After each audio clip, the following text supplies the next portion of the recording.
नमस्कार, one page YouTube channel में आपका स्वागत है। आज सुनिए मुंशी प्रेमचंद की लिखी कहानी।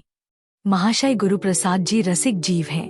गाने बजाने का शौक है, खाने खिलाने का शौक है और सैरत माशे का शौक है, पर उसी मात्र में द्रव्योपार्जन का शौक नहीं है।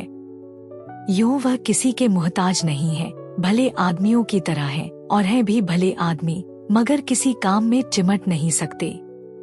गुड़ होकर भी उनमें लस नहीं है। वह कोई ऐसा काम उठाना चाहते हैं जिसमें चटपटकारों का खजाना मिल जाए और हमेशा के लिए बेफिक्र हो जाए। बैंक से छमाही सूद चला आए, खाए और मजे से पड़े रहें। किसी ने सलाह दी नाटक कंपनी खोलो। उनके दिल में भी बात जम गई। मित्रों को लिखा, मैं ड्रामेटिक कंपनी खोलने जा रहा हूँ, आप लोग ड्रामे लिखना शुरू कीजिए। कंपनी का प्रॉस्पेक्टस बना, कई महीने उसकी खूब चर्चा रही। कई बड़े बड़े आदमियों ने हिस्से खरीदने के वादे किए, लेकिन न हिस्से बिके न कंपनी खड़ी हुई। हाँ, इसी धुन में गुरुप्रसाद जी ने एक नाटक की रचना कर डाली और यह फिक्र हुई कि इसे किसी कंपनी को दिया जाए। लेकिन यह तो मालूम ही था कि कंपनी वाले एक ही घाघ होते हैं। फिर हर एक कंपनी में उसका एक नाटककार भी होता है। वह कब चाहेगा कि उसकी कंपनी में किसी बाहरी आदमी का प्रवेश हो। वह इस रचना में तरह तरह के ऐब निकालेगा और कंपनी के मालिक को भड़का देगा। इसलिए प्रबंध किया गया कि मालिकों पर नाटक का कुछ ऐसा प्रभाव जमा दिया जाए कि नाटककार महोदय की कुछ दाल न गल सके। 5 सज्जनों की एक कमेटी बनाई गई। उसमें सारा प्रोग्राम विस्तार के साथ तय किया गया और दूसरे दिन 5 सज्जन गुरुप्रसाद जी के साथ नाटक दिखाने चले। टांगे आ गए, हारमोनियम, तबला आदि सब उस पर रख दिए गए, क्योंकि नाटक का डेमोन्स्ट्रेशन करना निश्चित हुआ था। सहसा विनोद बिहारी ने कहा, यार, टांगे पर जाने में तो कुछ बदरूबी होगी। मालिक सोचेगा यह महाशय यूं ही है। इस समय 10-5 रुपए का मुंह न देखना चाहिए। मैं तो अंग्रेजों की विज्ञापनबाजी का कायल हूँ कि रुपए में 15 आने उसमें लगाकर शेष 1 आने में रोजगार करते हैं। कहीं से 2 मोटरें मंगानी चाहिए। रसिकलाल बोले, लेकिन किराए की मोटरों से वह बात न पैदा होगी जो आप चाहते हैं। किसी रईस से 2 मोटरें मांगनी चाहिए, मारिस हो या नए चाल की आस्टिन। बात सच्ची थी। भेष से भीख मिलती है। विचार होने लगा कि किस रईस से याचना की जाए। अजी, वह महाखूसट है। सबेरे उसका नाम ले लो तो दिन भर पानी न मिले। अच्छा, सेठ जी के पास चलें तो कैसा? मुंह धो रखिए, उसकी मोटरें अफसरों के लिए रिजर्व हैं। अपने लड़के तक को कभी बैठने नहीं देता, आपको दिए देता है। तो फिर कपूर साहब के पास चलें। अभी उन्होंने नई मोटर ली है। अजी, उसका नाम न लो, कोई न कोई बहाना करेगा। ड्राइवर नहीं है, मरम्मत में है। गुरुप्रसाद ने अधीर होकर कहा, तुम लोगों ने तो व्यर्थ का बखेड़ा कर दिया। टांगों पर चलने में क्या हरज था? विनोद बिहारी ने कहा, आप तो घास खा गए हैं। नाटक लिख लेना दूसरी बात है और मामले को पटाना दूसरी बात है। रुपए पृष्ठ सुना देगा, अपना सा मुंह लेकर रह जाओगे। अमरनाथ ने कहा, मैं तो समझता हूँ मोटर के लिए किसी राजारेस की खुशामद करना बेकार है। तारीफ तो जब है कि पाव पाव चले और वहाँ ऐसा ऐसा रंग जमाए कि मोटर से भी ज्यादा शान रहे। विनोद बिहारी उछल पड़े। सब लोग पाव पाव चले। वहाँ पहुंचकर किस तरह बातें शुरू होंगी, किस तरह तारीफों के पुल बांधो जाएंगे, किस तरह ड्रामेटिस्ट साहब को खुश किया जाएगा, इस पर बहस होती जाती थी। हम लोग कंपनी के कैंप में कोई 2 बजे पहुंचे। वहाँ मालिक साहब, उनके एक्टर, नाटककार सब पहले ही से हमारा इंतजार कर रहे थे। पान, इलायची, सिगरेट मंगा लिए थे। ऊपर जाते ही रसिकलाल ने मालिक से कहा, क्षमा कीजिएगा, हमें आने में देर हुई। हम मोटर से नहीं, पाव पाव आए हैं। आज यही सलाह हुई कि प्रकृति की छटा का आनंद उठाते चलें। गुरुप्रसाद जी तो प्रकृति के उपासक हैं। इनका बस होता तो आज चिमटा लिए या तो कहीं भीख मांगते होते या किसी पहाड़ी गांव में वटवृक्ष के नीचे बैठे पक्षियों का चहकना सुनते होते। विनोद ने रद्दा जमाया और आए भी तो सीधे रास्ते से नहीं, जाने कहां कहां का चक्कर लगाते, खाक छानते। पैरों में जैसे सनीचर है। अमर ने और रंग जमाया, पूरे सज्जुगी आदमी है। नौकर चाकर तो मोटरों पर सवार होते हैं और आप गलीगली मारे मारे फिरते हैं। जब और रईस मीठी नींद के मजे लेते होते हैं तो आप नदी के किनारे उषा का श्रृंगार देखते हैं।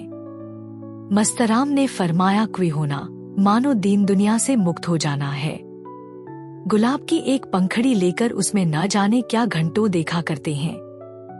प्रकृति की उपासना ने ही यूरोप के बड़े बड़े कवियों को आसमान पर पहुंचा दिया है।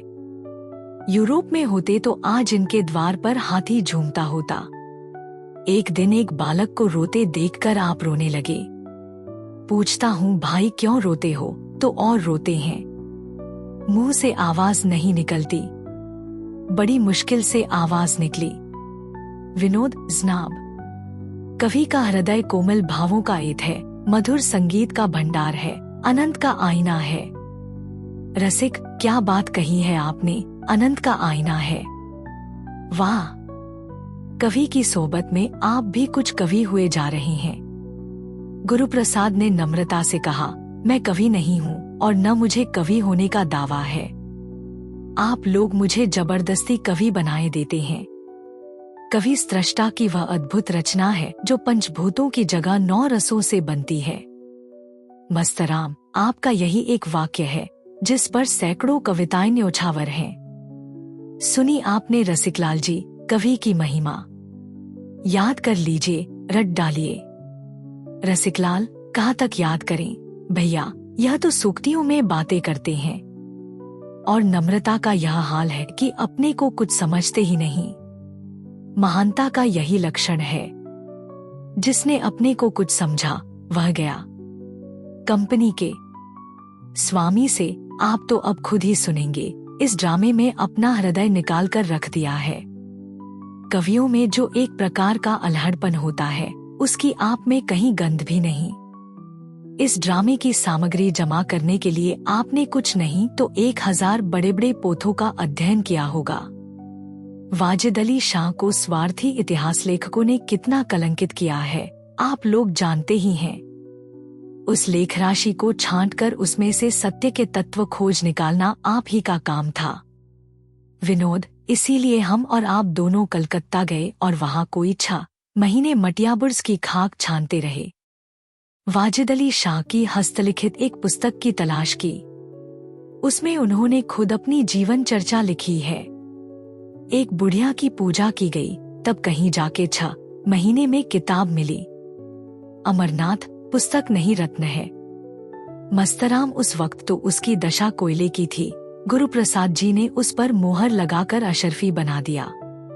ड्रामा ऐसा चाहिए कि जो सुने दिल हाथों से थाम ले, एक एक वाक्य दिल में चुभ जाए। अमरनाथ संसार साहित्य के सभी नाटकों को आपने चाट डाला और नाट्य रचना पर सैकड़ों किताबें पढ़ डाली। विनोद्स भी तो चीज भी लासानी हुई है। अमरनाथ लाहौर ड्रामेटिक क्लब का मालिक हफ्ते भर यहाँ पड़ा रहा, पैरों पड़ा कि मुझे यह नाटक दे दीजिए, लेकिन आपने न दिया। जब एक्टर ही अच्छे नहीं तो उनसे अपना ड्रामा खेलवाना उसकी मिट्टी खराब कराना था। इस कंपनी के एक्टर माशाअल्लाह अपना जवाब नहीं रखते और इसके नाटककार की सारे जमाने में धूम है। आप लोगों के हाथों में पड़कर यह ड्रामा धूम मचा देगा। विनोद, एक तो लेखक साहब खुद शैतान से ज्यादा मशहूर हैं, उस पर यहाँ के एक्टरों का नाट्य कौशल, शहर लुट जाएगा। मस्तराम, रोज ही तो किसी न किसी कंपनी का आदमी सिर पर सवार रहता है, मगर बाबू साहब किसी से सीधे मुंह बात नहीं करते। विनोद, बस एक यह कंपनी है जिसके तमाशे के लिए दिल बेकरार रहता है, नहीं तो और जितने ड्रामे खेले जाते हैं 2 कौड़ी के। मैंने तमाशा देखना ही छोड़ दिया। गुरुप्रसाद, नाटक लिखना बच्चों का खेल नहीं है, खून जिगर पीना पड़ता है। मेरे ख्याल में एक नाटक लिखने के लिए 5 साल का समय भी काफी नहीं। बल्कि अच्छा ड्रामा जिंदगी में एक ही लिखा जा सकता है। यूं कलम घिसना दूसरी बात है। बड़े बड़े धुरंधार आलोचकों का यही निर्णय है कि आदमी जिंदगी में एक ही नाटक लिख सकता है। रूस, फ्रांस, जर्मनी सभी देशों के ड्रामे पढ़े, पर कोई न कोई दोष सभी में मौजूद।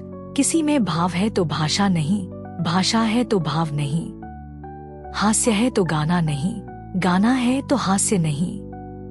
जब तक भाव, भाषा, हास्य और गाना यह चारों अंग पूरे न हो, उसे ड्रामा कहना ही न चाहिए। मैं तो बहुत ही तुच्छ आदमी हूँ, कुछ आप लोगों की सोहबत में शुद्ध आ गया। मेरी रचना की हस्ती ही क्या, लेकिन ईश्वर ने चाहा तो ऐसे दोष आपको न मिलेंगे। विनोद, जब आप उस विषय के मर्मज्ञ हैं, तो दोष रह ही कैसे सकते हैं। रसिकलाल, 10 साल तक तो आपने केवल संगीत कला का अभ्यास किया है, घर के हजारों रुपए उस्तादों को भेंट कर दिए, फिर भी दोष रह जाए तो दुर्भाग्य है। रिहर्सल शुरू और वाह वाह, हाय हाय का तार बंधा। कोरस सुनते ही एक्टर और प्रोप्राइटर और नाटककार सभी मानो जाग पड़े। भूमिका ने उन्हें विशेष प्रभावित किया था, पर असली चीज सामने आते ही आंखें खुली। समा बंद गया। पहला सीन आया। आंखों के सामने वाजिद अली शाह के दरबार की तस्वीर खिंच गई। दरबारियों की हाजिर जवाबी और फड़कते हुए लतीफे। वाह वाह, क्या कहना है, क्या वाक्य रचना थी, क्या शब्द योजना थी, रसों का कितना सुरुचि से भरा हुआ समावेश था। तीसरा दृश्य हास्यमय था। हंसते हंसते लोगों की पसलियां दुखने लगी। स्थूलकाय स्वामी की संयत अविचलता भी आसन से डिग गई। चौथा सीन करुणाजनक था। हास्य के बाद करुणा, आंधी के बाद आने वाली शांति थी। विनोद आंखों पर हाथ रखे, सिर झुकाए जैसे रो रहे थे। मस्तराम बार बार ठंडी आहें खींच रहे थे और अमरनाथ बार बार सिसकियां भर रहे थे। इसी तरह सीन पर सीन और अंक पर अंक समाप्त होते गए, यहाँ तक कि जब रिहर्सल समाप्त हुआ तो दीपक जल चुके थे। सेठ जी अब तक सोंड बने हुए बैठे थे। ड्रामा समाप्त हो गया, पर उनके मुखारविंद पर उनके मनोविचार का लेशमात्र भी आभास न था। जड़ भरत की तरह बैठे हुए थे। न मुस्कुराहट थी, न कुतूहल, न हर्ष, न कुछ। विनोद बिहारी ने मामले की बात पूछी तो इस ड्रामा के बारे में श्रीमान की क्या राय है। सेठ जी ने उसी विरक्त भाव से उत्तर दिया, मैं इसके विषय में कल निवेदन करूंगा। कल यहीं भोजन भी कीजिएगा। आप लोगों के लायक भोजन तो क्या होगा, उसे केवल विदुर का साग समझकर स्वीकार कीजिए। पंच पांडव बाहर निकले तो मारे खुशी के सबकी बाछें खिली जाती थी। विनोद, 5000 की थैली है, नाक नाक बच सकता हूँ। अमरनाथ 5000 है कि 10, यह तो नहीं कह सकता, पर रंग खूब जम गया। रसिक, मेरा अनुमान तो 4000 का है। मस्तराम, और मेरा विश्वास है कि 10,000 से कम वह कहेगा ही नहीं। मैं तो सेठ के चेहरे की तरफ ध्यान से देख रहा था। आज ही कह देता, पर डरता था कहीं ये लोग अस्वीकार न कर दें। उसके होंठों पर तो हंसी न थी, पर मगन हो रहा था। गुरुप्रसाद, मैंने पढ़ा भी तो जी तोड़कर। विनोद, ऐसा जान पड़ता था तुम्हारी वाणी पर सरस्वती बैठ गई है। सभी की आंखें खुल गईं।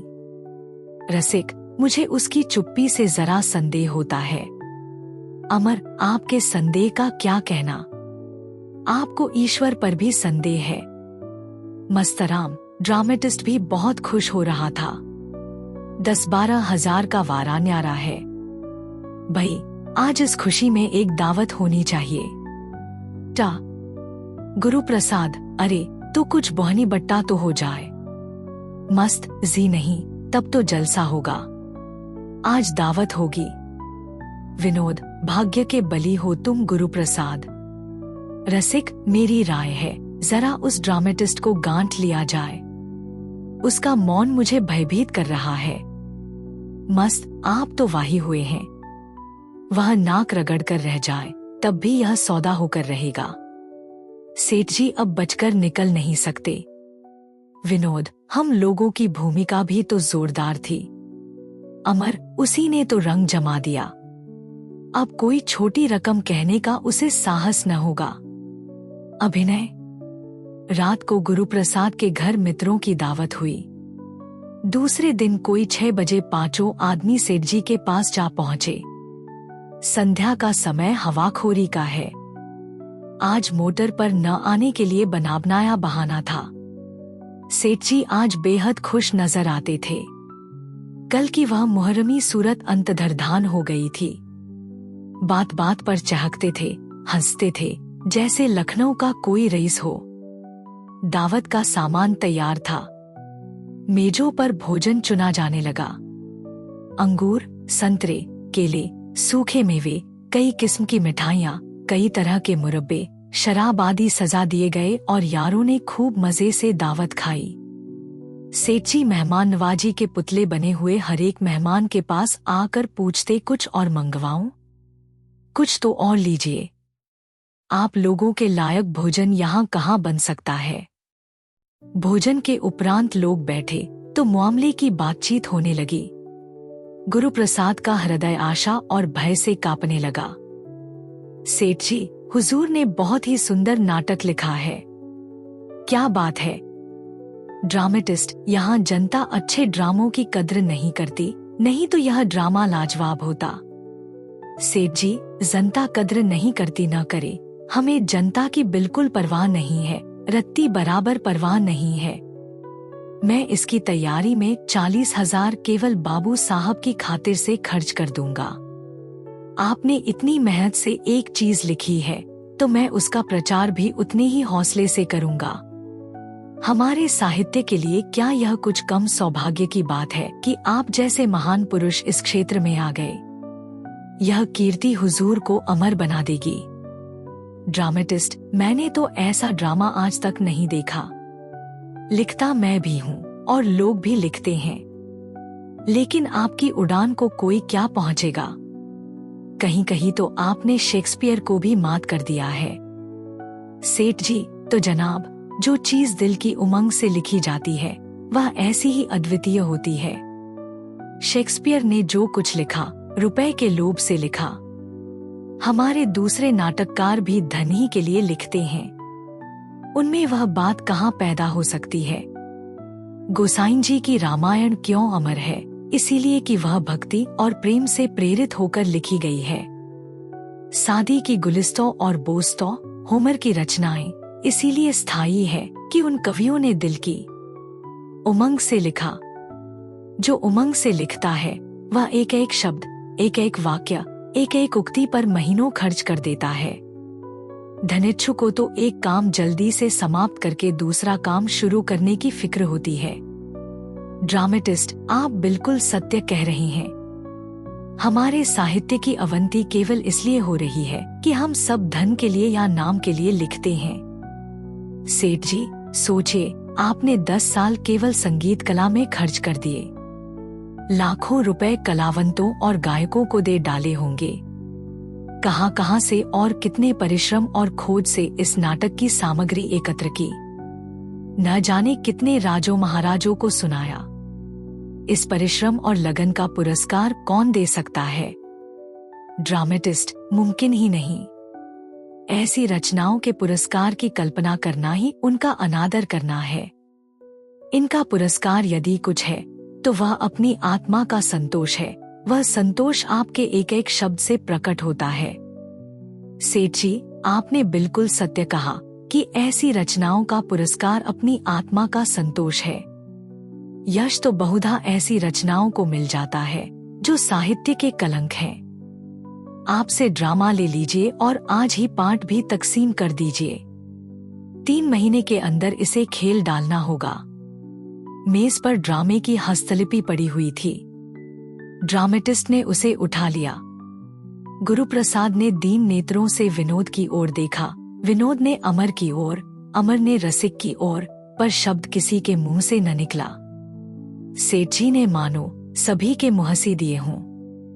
ड्रामेटिस्ट साहब किताब लेकर चल दिए। सेठी ने मुस्कुराकर कहा, हुजूर को थोड़ी सी तकलीफ और करनी होगी। ड्रामा का रिहर्सल शुरू हो जाएगा तो आपको थोड़े दिनों कंपनी के साथ रहने का कष्ट उठाना पड़ेगा। हमारे एक्टर अधिकांश गुजराती हैं। वह हिंदी भाषा के शब्दों का शुद्ध उच्चारण नहीं कर सकते। कहीं कहीं शब्दों पर अनावश्यक जोर देते हैं। आपकी निगरानी से यह सारी बुराइयां दूर हो जाएंगी। एक्टरों ने यदि पार्ट अच्छा न किया तो आपके सारे परिश्रम पर पानी पड़ जाएगा। यह कहते हुए उन्होंने लड़के को आवाज दी, बॉय, आप लोगों के लिए सिगार लाओ। सिगार आ गया। सेठ जी उठ खड़े हुए। यह मित्र मंडली के लिए विदाई की सूचना थी। पांचों सज्जन भी उठे। सेठ जी आगे आगे द्वार तक आए। फिर सबसे हाथ मिलाते हुए कहा, आज इस गरीब कंपनी का तमाशा देख लीजिए, फिर यह संयोग न जाने कब प्राप्त हो। गुरुप्रसाद ने मानो किसी कब्र के नीचे से कहा, हो सका तो आ जाऊंगा। सड़क पर आकर पांचों मित्र खड़े होकर एक दूसरे का मुंह ताकने लगे। तब पांचों ही जोर से कहा, मारकर हंस पड़े। विनोद ने कहा, यह हम सबका गुरु घंटाल निकला। अमर साफ आंखों में धूल झोंक दी। रसिक, मैं उसकी चुप्पी देखकर पहले ही डर रहा था कि यह कोई पल्ले सिरे का घाघ है। मस्त मान गया इसकी खोपड़ी को। यह चपत उम्र भर न भूलेगी। गुरुप्रसाद इस आलोचना में शरीक न हुए। वह इस तरह सिर झुकाए चले जा रहे थे मानो अभी तक वह स्थिति को समझ ही न पाए हों। अगर आपको यह कहानी पसंद आई तो सब्सक्राइब करें और बेल आइकन दबाएं। अपने सुझाव कमेंट बॉक्स में बताएं। अगली कहानी तक शब्दों की दुनिया में डूबे रहे। धन्यवाद।